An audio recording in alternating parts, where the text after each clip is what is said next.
Programme صدائے حق سننے والے تمام سامعین کو ندا حق کا سلام قبول ہو۔ دوستو، یہ بات تو آپ کو معلوم ہی ہے کہ اس پروگرام میں ہم آپ کے ان سوالات کو شامل کرتے ہیں جو مسیحیت سے متعلق ہوتے ہیں۔ اس پروگرام کو پیش کرنے کا ہمارا مقصد صرف یہ ہے کہ جناب مسیح اور مسیحیت کے متعلق آپ کے دل و دماغ میں کسی بھی طرح کی غلط فہمی ہو تو اسے دور کیا جائے، اور اس غلط فہمی کو دور کرنے کے لیے ہمارے ماہر علم الہیات محترم جناب خلیل حبیب صاحب ہماری مدد اور رہنمائی کرتے ہیں، جو آج بھی ہمارے اسٹوڈیو میں تشریف فرما ہے آپ کے سوالوں کے جوابات کے ساتھ۔ تو آج کے پروگرام کے لیے ہم جناب محترم خلیل حبیب صاحب کو خوش آمدید کہتے ہیں۔ تو چلیے سامعین، ہم اپنے پروگرام کا آغاز اس سوال سے کرتے ہیں۔ صدیق بھٹی کا یہ سوال آیا ہے جہلم سے۔ وہ یہ پوچھتے ہیں کہ روزے کی ابتدا کیسے ہوئی؟ سامعین گرامی قدر، آپ یہ جانتے ہیں کہ روزے کی ابتدا قوم بنی اسرائیل میں سال میں صرف ایک دن سے ہوئی، پھر بڑھتے بڑھتے یہ 4 دن پر پھیل گئی، پھر چند افراد نے 40 دن کے روزے رکھے، اور سال میں 40 دن اچھے خاصے ہوتے ہیں۔ لیکن قوم بنی اسرائیل صبر و شکر کرنے والی قوم تھی نہیں۔ خدا کے مقرر کیے ہوئے روزوں سے تجاوز کرنا ان کے نزدیک بہت اچھی بات تھی۔ کوئی سوچتے تھے کہ سال میں صرف 40 دن روزے، یہ بھی کوئی بات ہوئی؟ تو لہذا کٹر فریسیوں نے ہفتے میں 2 دن روزے رکھنا شروع کیے، ایک پیر کا، ایک جمعرات کا۔ چونکہ ایک سال میں 52 ہفتے ہوتے ہیں، تو اس طرح سے 104 روزے انہوں نے اپنے اوپر خود فرض کر لیے۔ پروردگار نے 4 روزے فرض کیے، لوگوں نے اپنے اوپر 104 روزے فرض کیے۔ پروردگار نے اتنی تکلیف دی جتنی انسان سے برداشت ہو سکتی ہے، اور انسان نے مذہب کی صورت میں اپنے اوپر وہ بوجھ لا دے جو انسان کی برداشت سے باہر ہے۔ 104 دن کے روزے سال کے 360 دن میں سے یوں سمجھ لیجئے کہ تقریباً 1/3 تو آپ روزوں میں ہی گزار رہے ہیں۔ 3 ماہ سے اوپر روزے چلے جا رہے ہیں، اور وہ بڑے اس بات میں خوش تھے، فخر کرتے تھے کہ ہم ہفتے میں 2 دن روزہ رکھتے ہیں۔ ایک شخص کا تذکرہ ملتا ہے کہ میرے مولا نے فرمایا کہ جب وہ خدا کے گھر میں دعا کرنے کے لیے آیا تو زور زور سے کہہ رہا تھا کہ پروردگار عالم، میں اس شخص جیسا نہیں ہوں، یہ تو معلوم نہیں کیا کرتا ہے، لوگوں کا مال لوٹ کے کھاتا ہے، میں تو ہفتے میں 2 دن روزے رکھتا ہوں۔ 7 دن میں سے 2 دن میں نے آپ کے لیے وقف کر رکھے ہیں، مجھ سے بڑا نمازی، پرہیزگار، عبادت گزار بندہ اور کون ہوگا؟ یہ 2 دن روز ہفتے میں روزہ رکھے چلے جا رہے ہیں، اور عجیب و غریب بات یہ ہے کہ ان کے اندر کتنا غرور پیدا ہوا کہ انہی کو کہا گیا کہ یہ وہ لوگ ہیں کہ ان کی حالت پہ افسوس کہ یہ لمبے لمبے روزے رکھتے ہیں لیکن لوگوں کا مال لوٹنے سے گریز نہیں کرتے، ان کی عبادت انہیں کسی برائی سے روکنے میں کامیاب نہیں ہوتی۔ یہ روزے رکھتے تھے اور پھر دوسروں پہ اعتراض بھی کرتے تھے کہ ایک موقع پر آئے اور کہنے لگے مسیح سے کہ دیکھیے ہم نے روزے رکھے ہوئے ہیں، نہ آپ نے روزہ رکھا، نہ آپ کے صحابہ کرام نے روزہ رکھا۔ یعنی یہ وہاں سے یہ روایت پڑی ہے کہ اگر ہم نے روزہ رکھا ہے تو آپ کو بھی رکھنا ہے۔ یہ کیسے ہو سکتا ہے کہ ہم روزے رکھیں اور آپ روزے نہ رکھیں؟ آپ کو رکھنا ہوگے۔ یہ پہلا اعتراض ان کا یہی تھا، اور آپ نے جو اس کا جواب دیا وہ بہت خوبصورت تھا، اور آپ نے یہ کہا کہ تم نے روزے رکھے، بہت اچھا کام کیا۔ یہ جو تم اپنی جان کو دکھ دے رہے ہو، لگتا ہے تمہارا کوئی مر گیا ہے، ان کا ابھی نہیں مرا ہے، ان کا زندہ ہے، اس لیے یہ ابھی روزے نہیں رکھیں گے، لیکن جب وہ اس دنیا جہان سے چلا جائے گا تو تب یہ بھی روزے رکھیں گے۔ بعض اوقات لوگوں کو یہ غلط فہمی پیدا ہو گئی ہے کہ چونکہ روزوں کا تذکرہ عہد عتیق میں ملتا ہے اس لیے شاید یہ یہودیوں کی باتیں ہیں، اور مسیحی اس بات سے مبرہ ہے کہ روزے رکھیں یا نہ رکھیں۔ مسیح نے جہاں یہ کہا کہ آج یہ روزہ نہیں رکھ رہے، وہاں پہ یہ وعدہ بھی کیا کہ یہ آئندہ روزہ رکھیں گے۔ آپ نے ان فرض روزوں سے مبرہ قرار نہیں دیا، بلکہ تعداد مقرر نہیں کی۔ یہ کمال کی چیز ہے، یہ نہیں کہا کہ صرف سال میں 4 دن روزے رکھیں گے یا تمہاری طرح سے ہفتے میں 2 دن روزے رکھیں گے، کہا کہ جب ان کا نہیں ہوگا تو پھر یہ چاہے تمام عمر روزہ رکھ لے، ان کے لیے کم ہے۔ لیکن ایک خوشی کی بات ہے۔ ہم نے ابھی عرض کیا کہ جن کا کوئی مر گیا ہے کہ روزے رکھیں، جب آپ کو معلوم ہے کہ یہ مرا ہوا شخص دوبارہ ہمیں ملے گا نہیں، تو پھر تو آپ اس کا ماتم ہی کیے چلے جاتے ہیں، ہر سال اس کی برسی منائے چلے جاتے ہیں۔ لیکن جب آپ کو یہ معلوم ہو کہ وہ شخص جو ہم سے کھو گیا وہ واپس آنے والا ہے، تو آپ خوش ہوتے ہیں یا غمگین بیٹھے رہتے ہیں؟ اسی ذات نے جس نے یہ کہا کہ یہ روزہ رکھیں گے، اسی کا یہ وعدہ بھی ہے کہ میں واپس لوٹ کے آنے والا ہوں۔ تو جب تک وہ لوٹ کے نہیں آتا، اس وقت تک جو بھی روزے رکھ رہے ہیں اب غم میں نہیں رکھ رہے، اس خوشی میں رکھ رہے ہیں کہ میرا محبوب آنے والا ہے۔ جب تک نہیں آتا مجھے کھانے پینے کی کوئی فکر نہیں۔ مسیح نے ہمیں روزوں سے مبرہ قرار نہیں دیا، ہمیں بری و ذمہ نہیں ٹھہرایا ہے۔ اگر ایک یہودی ہفتے میں 2 دن روزے رکھ کے فخر کرتا تھا تو ہمیں تو شاید اس سے زیادہ روزے رکھنا چاہیے۔ ایک روایت ہے، اور روایت یہ ہے کہ چونکہ عہد عتیق کو سامنے رکھا گیا اور خود مسیح کے اسوہ حسنہ کو سامنے رکھا گیا کہ ہم 40 روزے ویسے ہی رکھیں گے جیسے جناب مسیح نے 40 روزے رکھے تھے۔ اب سوال یہ پیدا ہوا کہ یہ روزے رکھے کب جائیں؟ کوئی دن تو مقرر ہو گیا جس کا جب دل چاہے رکھ لے۔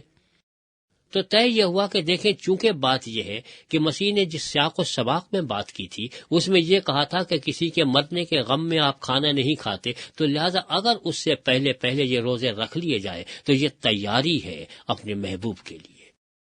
تو لہذا یہ ایک رسم چل پڑی کہ ہم یہ روزے رکھیں گے۔ اب ان کو نام کیا دیا جائے یہ ایک الگ مسئلہ تھا، لیکن مسیح نے ہمیں سکھا دیا تھا اور یہ بتا دیا تھا کہ یہ روزے عذاب کے طور پر نازل نہیں ہوئے ہیں، یہ کوئی مصیبت نہیں ہے جو آپ کو بھگتنا ہے، بلکہ یہ خوشی کا مقام ہے۔ لیکن اس کے فضائل جو ہیں وہ اپنی جگہ پر ہے۔ آپ دیکھتے ہیں کہ اگر اور آپ پیچھے چلے جائیں تو آپ کو معلوم ہوتا ہے، ہم نے ایک تذکرہ یہ کیا تھا کہ اہل نینوا نے روزے رکھے، اور روزہ رکھنے کے بعد پروردگار عالم نے جو سزا دینے کا فیصلہ کیا تھا وہ فیصلہ بدل دیا۔ اس سے پہلے ایک دفعہ قوم بنی اسرائیل پہ آفت نازل ہوئی تھی، یہ فیصلہ کر لیا گیا تھا کہ ان تمام لوگوں کو ختم کر دیا جائے۔ قوم بنی اسرائیل کو ختم کرنے کا پروگرام صرف اڈولف ہٹلر نے آگے نہیں بنایا، ان کے جد امجد تھے جن کا نام اخشویرس تھا اور جو ایران کے بادشاہ سلامت تھے، اور حامان نے یہ پٹی پڑھائی تھی کہ کسی طرح سے اس قوم کو ختم کر دیا جائے، تو وہ مصیبت ٹلی تو روزہ رکھ کے ٹلی۔ بی بی ستارہ نے، جنہیں آستر کہا جاتا ہے، اس بی بی ستارہ نے روزہ رکھنے کا اعلان کیا، لوگوں نے روزہ رکھا اور یہ مصیبت ٹل گئی۔ روزہ دعا کے قبول کرنے کے لیے نہیں رکھا جاتا صرف، بلکہ بلاؤں کو ٹالنے کے لیے بھی رکھا جاتا ہے، عذاب الہی سے بچنے کے لیے بھی رکھا جاتا ہے۔ لیکن اب سوال یہ پیدا ہوتا ہے کہ بھئی روزہ میں رکھتا ہوں، بھوکا میں مرا، کو خدا نے عذاب ٹال دیا، اس میں کوئی سبب اور مسبب کا راستہ دکھائی نہیں دیتا، یہ کوئی کاز اینڈ ایفیکٹ کا کوئی تسلسل نہیں دکھائی دیتا۔ میرے بھوکا مرنے سے خدا کیوں اپنا فیصلہ بدل دیتا ہے؟ میرے بھوکے مرنے سے خدا فیصلہ نہیں بدلتا، بالکل نہیں۔ آپ ویسے فاقے کرتے رہیے، کبھی نہیں بدلے گا۔ لیکن جب آپ روزہ رکھتے ہیں تو آپ صرف فاقہ نہیں کرتے، بلکہ آپ ارادہ کرتے ہیں کہ نہ صرف اس چیز سے بلکہ میں اور بہت سی بری باتوں سے بھی بچا رہوں گا۔ کیونکہ آپ اپنے اندر تبدیلی لے آتے ہیں تو اب آپ کے اور خدا کے تعلقات میں تبدیلی واقع ہو جاتی ہے۔ خدا نہیں بدلتا، خدا کا قانون نہیں بدلتا، اس کا قانون یہی ہے کہ جب تم برائی کرو گے تو برا نتیجہ نکلے گا، اچھائی کرو گے تو اچھا نتیجہ نکلے گا۔ جب ہم نے اپنے آپ کو بدل لیا تو خدا کا دوسرا فیصلہ صادر ہو جاتا ہے، خدا کا فیصلہ بدلتا نہیں ہے۔ یوں کو بڑا فخر تھا کہ ہم بڑے روزے دار قسم کے لوگ ہیں، اور اس فخر میں پھولے نہیں سماتے تھے۔ روزوں کی تعداد بڑھاتے چلے گئے، مقدار بڑھاتے چلے گئے، لیکن معیار کی طرف توجہ نہیں دیا۔ ہم تو یہ کہتے ہیں کہ اگر آپ 104 روزوں کی بجائے صرف 4 روزے رکھ لیں لیکن قاعدے کے ہوں تو ان 104 سے بہتر ہے۔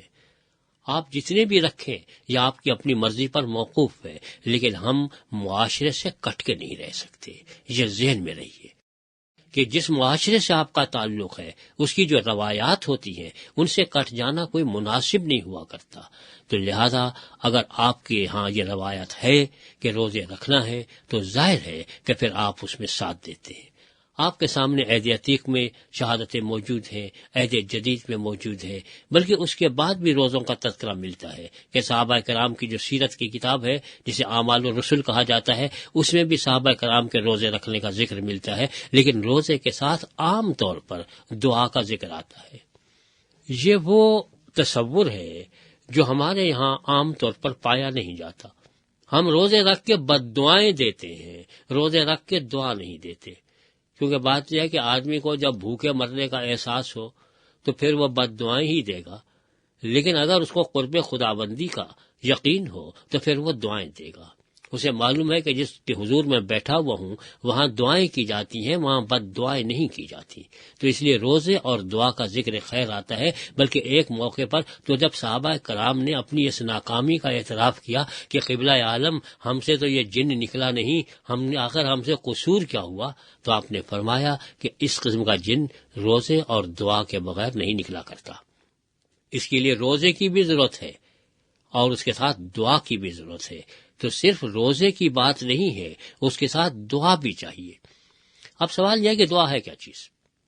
عام طور پر تو لوگوں نے دعا کا بڑا غلط مفہوم سمجھا ہوا ہے، دو کام کرتے ہیں اور دونوں الٹے۔ ایک تو پروردگار عالم کو اطلاعات فراہم کرتے ہیں کہ آپ نے آج کا اخبار نہیں پڑھا، آپ کو معلوم نہیں ہے کہ امریکہ نے عراق پہ حملہ کر دیا ہے۔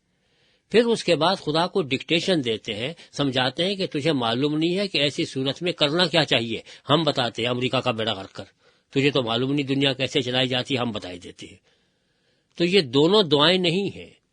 دعا نہ خدا کی معلومات میں اضافہ کرنا ہے اور نہ ہی خدا کو کوئی ڈکٹیشن دینا ہے، اس کو طریقہ کار بتانا ہے، بلکہ دعا اس بات کا اعتراف ہے کہ مجھ میں یہ کمزوریاں ہیں اور آپ کی مدد کے بغیر میں ان پر قابو نہیں پا سکتا۔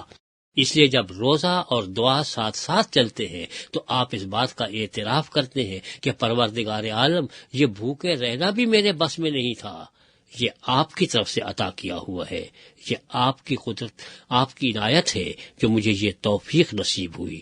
پروردگار عالم کا لاکھ لاکھ شکر ہو کہ جو روزے اور دعا کی رسم کو آج بھی زندہ رکھے ہوئے ہے، اور بہت سارے لوگ اس پہ اب تک کاربند ہیں، اگرچہ ان کی مقدار کم ہو گئی ہو لیکن معیار پہلے سے بڑھا ہوا ہے۔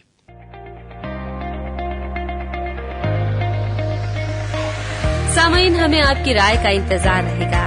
اگر آپ ہم سے بذریعہ SMS رابطہ کرنا چاہتے ہیں تو ہمارا نمبر ہے 031 02 04 0306۔ نمبر ایک مرتبہ پھر سے دہرا دیتی ہوں، 031 02 04 0306۔ اس نمبر پر آپ ہمیں اپنا SMS بھیج سکتے ہیں۔ اگر آپ کو انجیل شریف کا مفت نسخہ حاصل کرنا ہے تو اپنا مکمل پتہ بھی ہمیں SMS کر دیں، ہم آپ کو بذریعہ ڈاک مفت نسخہ بھیج دیں گے۔ اس کے علاوہ آپ ہماری ویب سائٹ پر جا کر کسی بھی وقت ہمارے سارے پروگرام سن سکتے ہیں۔